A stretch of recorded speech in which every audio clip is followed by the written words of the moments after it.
debating reality with a narcissist, or thinking that you're going to get somewhere.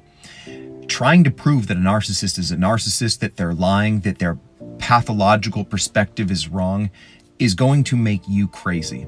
Guarantee it. And the reason is because you're not understanding one critical component.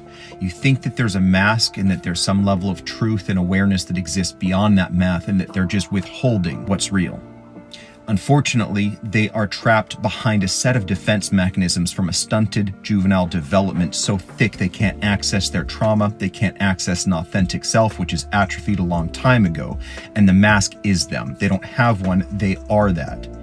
And so, if you continue trying to pierce the veil of that delusion, get them to meet you halfway, admit to what's happened, you're going to be pulled in and continually be a source of fuel or supply and emotional engagement, which allows them to control you and, most importantly, remain overly significant or significant at all. You see, your greatest weapon with a narcissist is to render them insignificant. And when you realize that they are a maldeveloped child that's trapped in an adult's body, living in a funhouse of mirrors they can't see outside of, and that they don't have whole object relations, meaning that everything is internal to them. You exist as an apparition to serve them. They don't have any grasp on actual reality.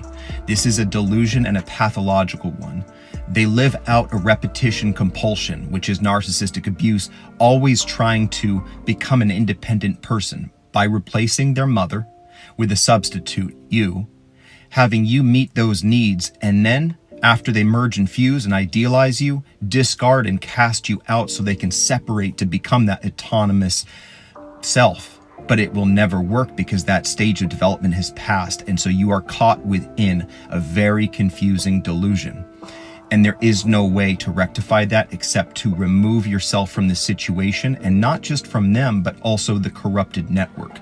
Because a narcissist overwrites memory by confabulating details to remain ego congruent.